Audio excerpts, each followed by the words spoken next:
Beyoncé, pourquoi tout lui réussit? Cette interrogation a très certainement déjà effleuré l'esprit de la grande majorité d'entre nous. Car la réussite de vie de Beyoncé, qui inclut sa vie professionnelle, sociale et familiale, est celle que met en avant, celle que promeut la société et celle que la grande majorité d'entre nous souhaiterions avoir. Surtout pour nous les femmes, sur qui la société exerce une certaine pression en nous présentant l'idée d'une femme accomplie comme celle ayant pu valider ou ayant pu cocher toutes les cases, à savoir mari, carrière, enfant. Et si le monde a une telle fascination pour Beyoncé, c'est parce qu'elle se présente et elle représente un idéal sociétal, à savoir l'incarnation d'une vie réussie pour beaucoup de personnes.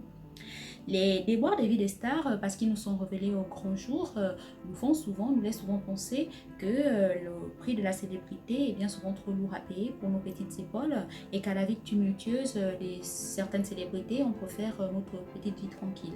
On a par exemple vu la fin de carrière d'une pop star comme Michael Jackson. On a l'exemple de Kanye West qui enchaîne pas mal de buzz en ce moment dû à son état de santé mentale. On a des stars comme Britney Spears qui a dû traîner pendant des années sa famille en justice en les accusant de l'avoir infantilisée afin de profiter de son argent. Toutes ces situations de vie nous font finalement relativiser la réussite de vie chez ces célébrités, ce qui n'est pas le cas chez Beyoncé. Au contraire, tout semble lui réussir, tout semble impeccable et on se demande pourquoi tout lui réussit et quels seraient ses secrets. Bienvenue sur ma chaîne Vie en Vie, je me présente, je m'appelle Darly et sur cette chaîne, je traite des thématiques de relations humaines et sociales et j'analyse des stratégies de vie. Si tout cela t'intéresse, abonne-toi et enclenche la cloche de notification afin de ne rien rater. Donc j'ai pu parcourir la carrière de Beyoncé et j'ai pu aussi étudier sa vie personnelle et de ces deux parcours de vie, j'ai pu identifier 7 points qui peuvent en quelque sorte expliquer la réussite de vie de Beyoncé. Donc le premier point, c'est celui de se construire une image impeccable. Beyoncé, c'est quelqu'un qui gère sa carrière comme elle gère son image d'une main de fer. Chez elle, rien n'est laissé au hasard. Déjà, elle se présente au monde de la manière dont elle souhaiterait être perçue. Et elle respecte scrupuleusement la 5e loi énoncée par Robert Greene dans son livre Power, à savoir celle de protéger sa réputation comme on protégerait la prunelle de ses yeux. Et pour cela, Beyoncé se construit une image royale, c'est la Queen Bee. Elle est inatteignable, elle est inaccessible, elle est indétrônable, elle se place au-dessus de tout le monde. C'est pour ça d'ailleurs qu'elle ne suit personne sur son compte Instagram. Par ailleurs, toutes les sorties de Beyoncé sont soigneusement travaillées. Et chaque photo postée est non seulement vérifiée, mais aussi corrigée. Elle est contrôle fric, rien n'est laissé au hasard.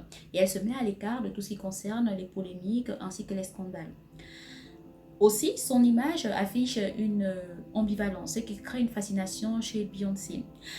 Dans ses clips et ses shows, elle se montre sexy, provocatrice, extravertie et au quotidien, elle nous affiche une image de sainteté, c'est-à-dire c'est la femme timide, c'est la femme introvertie, voilà, et elle s'entoure à chaque fois d'une aura mystérieuse. Et cette ambivalence crée une certaine fascination chez elle. C'est pour cela une attitude aguichante adoptée par Beyoncé n'aura pas la même connotation que si la même attitude est adoptée par des stars comme Cardi B ou comme Nicki Minaj ou encore comme Kim Kardashian. Et cette image impeccable qu'elle présente au monde lui permet de se hisser très haut. C'est pour ça que le monde entier lui voue un culte et sa présence monnaie chèrement. Et récemment, on a vu l'hôtel Royal Atlantis de Dubaï qui n'a pas hésité à débourser une somme d'argent colossale afin d'associer son image à celle de Beyoncé. À l'instar de Beyoncé, essayons le plus possible de maintenir impeccable notre image et surtout de préserver notre réputation. En deuxième point, c'est le fait de vouloir tout, vouloir le meilleur de tout et ne rien se refuser. Beaucoup de gens vont avec l'idée que dans la vie, on ne peut tout avoir. Et cela conduit à se contenter de ce que l'on a et à oublier ce que l'on désire réellement. Et on voit beaucoup d'entre nous revoir leurs standards à la baisse, leurs aspirations, leurs ambitions à la baisse, en se disant en fait que le bonheur c'est dans le contentement, le bonheur c'est de se contenter de ce que l'on a. D'ailleurs, il y a un adage qui le dit, le bonheur c'est de se contenter de ce que l'on a. Et cette façon de voir la vie, et déjà cette façon de voir la vie conduit finalement à renoncer à nos aspirations, à renoncer à ce que l'on désire réellement. Et la société et la vie nous fait souvent, la vie, surtout la vie par ses revers et ses échecs, nous fait souvent comprendre qu'on demande peut-être un peu trop. Ce qui n'est pas pour Beyoncé. Beyoncé n'est pas dans le contentement, au contraire, elle désire grand et son but c'est de tout avoir, de vouloir le meilleur de tout et de ne rien se refuser.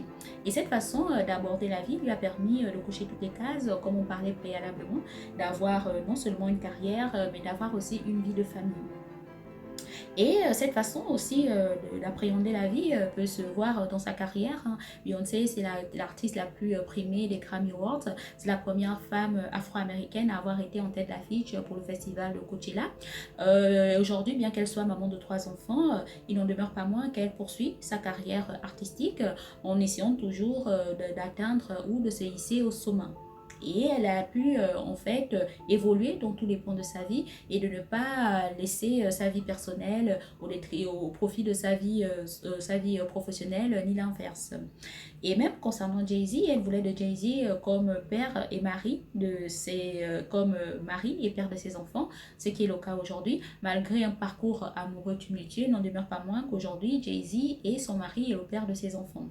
Beyoncé, c'est quelqu'un qui sait construire une mentalité de gagnante. Elle se remet de ses échecs et poursuit son but ultime, qui est celui de tout avoir le meilleur de tout et ne rien se refuser.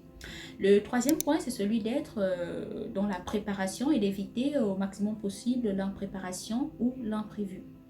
Le fait d'être préparé, c'est celui de se mettre en état ou en condition de pouvoir réaliser quelque chose. Et Beyoncé, elle n'est pas seulement dans la préparation, elle est dans la surpréparation.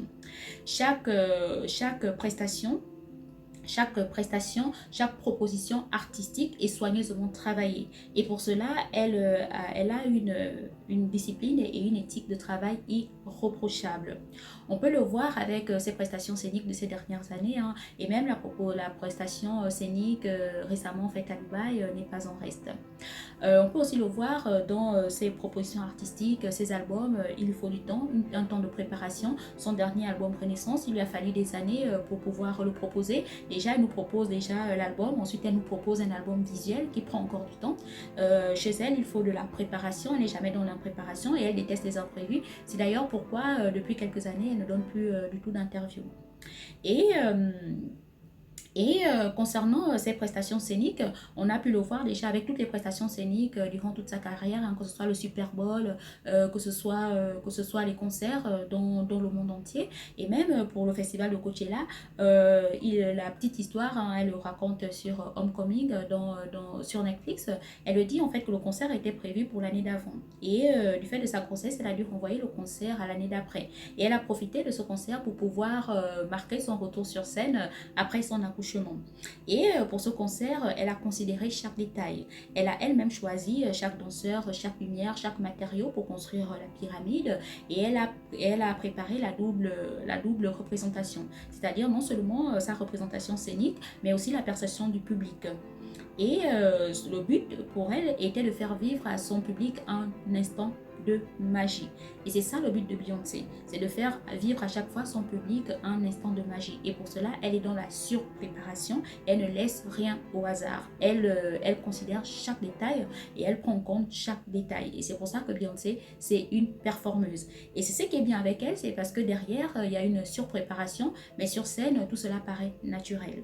Donc, être à chaque fois dans la préparation et éviter le maximum possible l'impréparation ou l'improvisation. Quatrième point, c'est celui de passer à chaque fois un nouveau cap ou de briser le prochain plafond de verre. Beyoncé, elle-même, elle le dit, hein, qu'elle est en train de construire quelque chose qui devra lui survivre. Et pour cela, elle affine à chaque fois toutes ses propositions artistiques, musicales et toutes ses prestations scéniques. C'est quelqu'un en fait qui est sans cesse dans l'évolution et elle n'est pas dans la stagnation et encore moins dans la régression.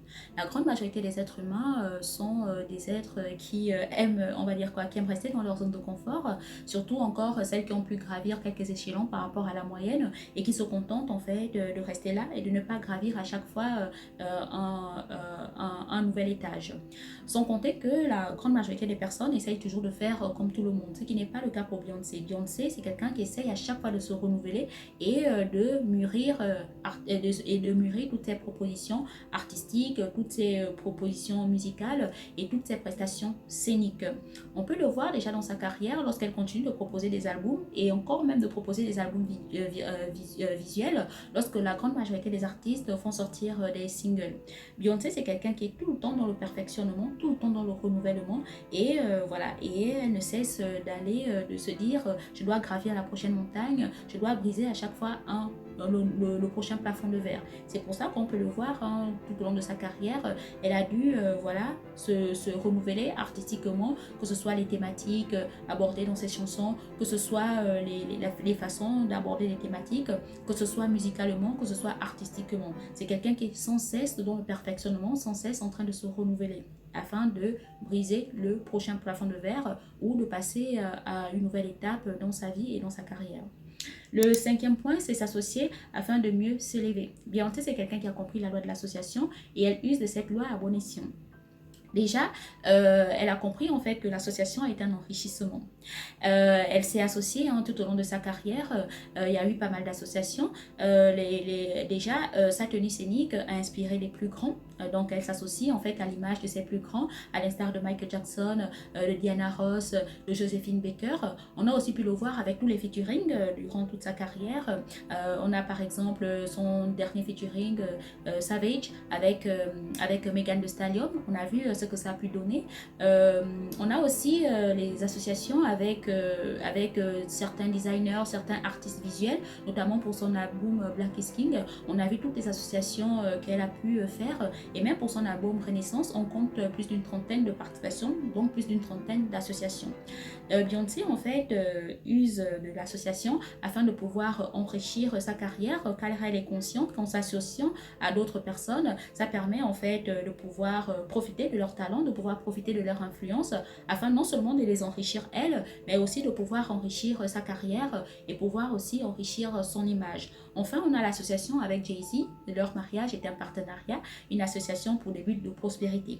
Donc, c'est quelqu'un qui comprend en fait que l'association, c'est un enrichissement et elle use en fait de cette loi d'association afin non seulement de grandir sa carrière, mais aussi de grandir son image. Ensuite, on a le fait de savoir être porté.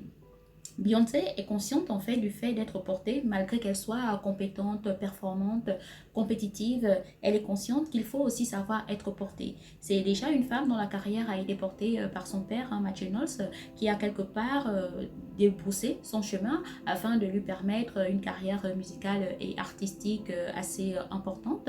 Elle a aussi été portée par le groupe musical Destiny Child, dans lequel elle a fait ses premiers pas. Elle s'est révélée au grand public et elle a fait aussi on va dire ses premières expériences en tant qu'artiste avant de se lancer dans une carrière solo.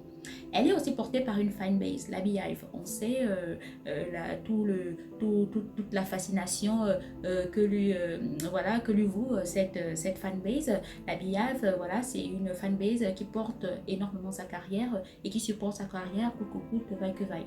Elle a aussi en quelque sorte été portée par son beauty privilege. Beyoncé, c'est quelqu'un qui est performante et qui est méritante à plusieurs égards.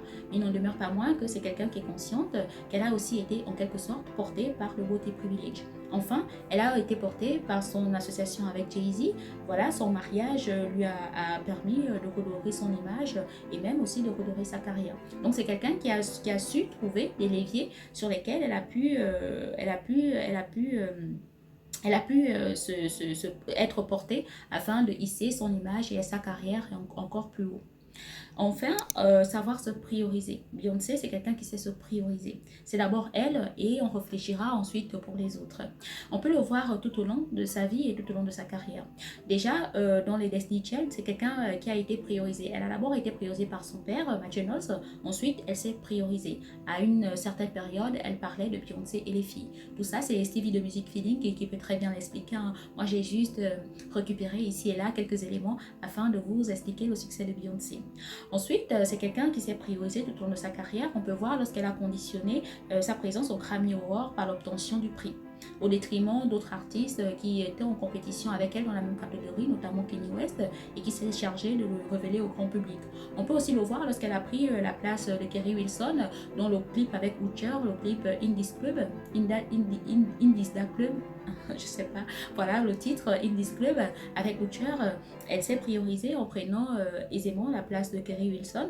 On peut aussi le voir lorsqu'elle a chanté à la place de Lady C, qui était prévue pour chanter la BO du film Selma. C'est quelqu'un qui a su se prioriser, qui a su, c'est d'abord elle, et ensuite pour les autres, on réfléchira. Donc voilà un peu les 7 points que j'ai pu identifier et qui peuvent en quelque sorte permettre d'expliquer la réussite de vie de Beyoncé. C'est pas exhaustif, vous pouvez les enrichir en commentaire et vous pouvez me dire ce que vous en pensez et qu'est-ce qui justifie la réussite de vie de Beyoncé. Je vous lirai avec grand plaisir. Et n'oublions pas que Beyoncé, c'est une pop star, c'est quelqu'un qui détient un capital financier, social et symbolique assez important. Donc il y a certaines choses qu'elle peut se permettre de faire et que nous qui faisons partie du commerce du mortel ne devons pas faire. Donc voilà, prenez ce qu'il y a à apprendre et laissez ce qu'il n'y a pas à apprendre. Voilà, c'est ce que je dirais. Sur ce, n'hésitez pas à vous abonner à ma chaîne afin de soutenir mon travail. Partagez, commentez, likez. Sur ce, je vous dis à la prochaine. Ciao, bye!